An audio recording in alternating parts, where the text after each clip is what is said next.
নিজে গিয়ে খাল খনন করেন জনপ্রিয়তার জন্য, এই জনপ্রিয়তা থাকবে না। ছাত্র দলের কর্মের কারণে আপনার পতন সুনিশ্চিত দেখা যাচ্ছে। যতদিন ছাত্র শিবিরে কোনো কর্মী বেঁচে থাকবে, কোন দায়িত্বশীল বেঁচে থাকবে, আমরা ঢাকা বিশ্ববিদ্যালয়, ঢাকা কলেজ, ঢাকা আলিয়া, জগন্নাথ বিশ্ববিদ্যালয় একটা ক্যাম্পাসে দখল হতে দেব না ইনশাআল্লাহ। AKS অর্জন করলো Guinness world records. AKS Sheikh হাসিনাকে ডুবানোর জন্য খুব বেশি কিছু লাগে নাই। ছাত্রলীগের কুকর্মই শেখ হাসিনাকে দিল্লি পাঠিয়ে দিছে। আপনি তারেক রহমান ট্রাফিক সিগন্যালে দাঁড়ায় থাকেন জনপ্রিয়তার জন্য, আপনি তারেক রহমান নিজে গিয়ে খাল খনন করেন জনপ্রিয়তার জন্য, এই জনপ্রিয়তা থাকবে না। ছাত্র দলের কর্মের কারণে আপনার পতন সুনিশ্চিত দেখা যাচ্ছে। আপনি যদি ঠিকঠাক 5টা বছর ক্ষমতায় থাকতে চান, অনুরোধ করবো ছাত্র দলের সন্ত্রাসী কার্যক্রম থামান। গতকালকে দেখলাম হাসপাতালে হামলা করেছে।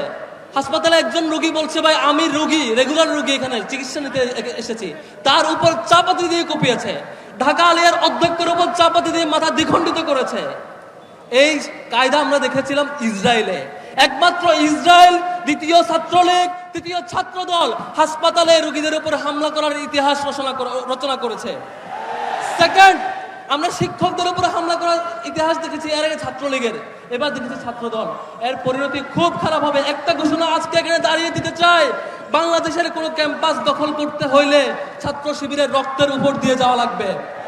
যতদিন ছাত্র শিবিরে কোনো কর্মী বেঁচে থাকবে, কোন দায়িত্বশীল বেঁচে থাকবে, আমরা ঢাকা বিশ্ববিদ্যালয়, ঢাকা কলেজ, ঢাকা আলিয়া, জগন্নাথ বিশ্ববিদ্যালয় একটা ক্যাম্পাসে দখল হতে দেব না ইনশাআল্লাহ।